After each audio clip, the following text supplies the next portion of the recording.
నమస్తే శ్రీ మాత్రే నమః శ్రీ గురుభ్యో నమః. మే నెల 31, 2025 శనివారం నాటి పంచాంగం ప్రకారము శ్రీ విశ్వావసునామ సంవత్సరం ఉత్తరాయణం గ్రీష్మ ఋతువు జ్యేష్ఠ మాసం శుక్లపక్షం.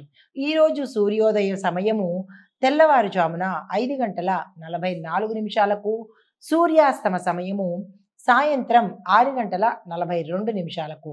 అయితే ఈరోజు తిది పంచమి రాత్రి 8:22 వరకు, తదుపరి షష్ఠి తిది ప్రవేశము.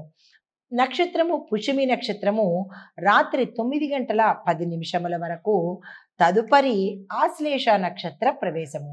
ఈరోజు వర్జం తెల్లవారుజామున 5:22 నుంచి 6:57 వరకు, దుర్ముహూర్త సమయం ఉదయం 7:28 నుంచి ఉదయం 8:20 వరకు, యమగండ కాలం మధ్యాహ్నం 1:51 నుంచి మధ్యాహ్నం 3:28 వరకు, బ్రహ్మముహూర్త సమయము తెల్లవారుజామున 4:08 నుంచి తెల్లవారి 4:56 వరకు, అమృత గడియలు మధ్యాహ్న సమయంలో 2:48 నుంచి సాయంత్రం 4:22 వరకు, అభిజిత్ ముహూర్తము ఉదయం 11:47 నుంచి మధ్యాహ్నం 12:39 వరకు.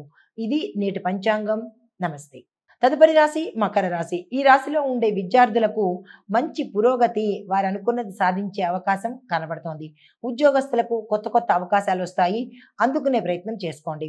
వ్యాపారస్తులకు మీ యొక్క లావాదేవీలు ఆర్థిక పరంగా కావచ్చు, వ్యాపార పరంగా కావచ్చు, మెరుగుదలను లాభాలను సూచిస్తున్నాయి. రాజకీయ పరంగా చూసుకున్నట్టయితే మీ పడిన శ్రమకు ప్రయోజనము ఈ రోజైతే పొందలేరు, మరెప్పుడైనా అవకాశం ఉంది, కానీ ఈ రోజైతే మాత్రం మీ శ్రమకు తగిన ఫలితం కానీ గుర్తింపు కానీ పొందలేని పరిస్థితి.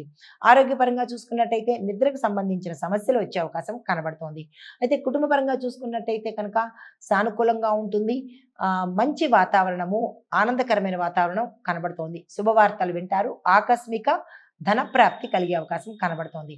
అయితే పరిహారంగా శనిగ్రహ శాంతి కోసము నల్ల బట్టలు ధరించి నల్ల బట్టలను దానంగా ఇవ్వండి. తదుపరి రాశి కుంభరాశి. ఈ రాశిలో ఉండే విద్యార్థులు ఫలితాలు ఆలస్యంగా వస్తాయి. ఉద్యోగస్తులకు మీ యొక్క సహచరులు, మీ కలీగ్స్ మీకు చాలా హెల్ప్ఫుల్గా ఈరోజు ఉండబోతున్నారు. అయితే వ్యాపారస్తులకు చూసుకున్నట్టయితే పాత బాకీలు వసూలయ్యేందుకు ఈరోజు చాలా చక్కని సమయము. దీంతోపాటు మీరు ఏదైనా విస్తరణ చేయాలన్నా, పెట్టుబడి పెట్టుకోవాలన్నా ఈరోజు అత్యంత శుభప్రదమైన రోజు. ఆ దిశగా ప్రయత్నం చేసుకోండి. రాజకీయ నాయకులకు జాగ్రత్తగా ఈరోజు ఉండే ప్రయత్నం చేయండి, ఏ పని తలపెట్టకండి.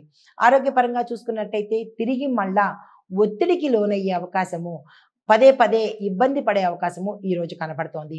కుటుంబ పరంగా చూస్తున్నట్టయితే కనుక మీ ఇంట్లో పెద్దల సూచనలను పాటించండి. ఎటువంటి ప్రయత్నాలు నిర్ణయాలు ఈ రోజైతే తీసుకోకండి. పరిహారంగా శివనామస్మరణ చేసుకోండి, శని భగవానుడి అర్చన చేసుకోండి. తదుపరి రాశి మీనరాశి. ఈ రాశిలో ఉండే విద్యార్థులు గురువుల సహాయ సహకారాలతో మాత్రమే మీరు సక్సెస్ సాధించగలుగుతారు. ఉద్యోగస్తులకు స్టేబుల్గా ఉంటుంది, అంటే పెద్ద గ్రోత్ ఉండదు, అలాగని డౌన్ఫాల్ ఉండదు. ఈరోజు స్టేబుల్గా స్థిరంగానే ఉండబోతోంది. వ్యాపారస్తులకు లాభాలు పెద్దగా రాకపోయినప్పటికీ నామినల్గా లాభాలైతే వస్తాయి. రాజకీయ నాయకులకు సమాజంలో గౌరవ ప్రతిష్టలు ఈరోజు పెరుగుతాయి.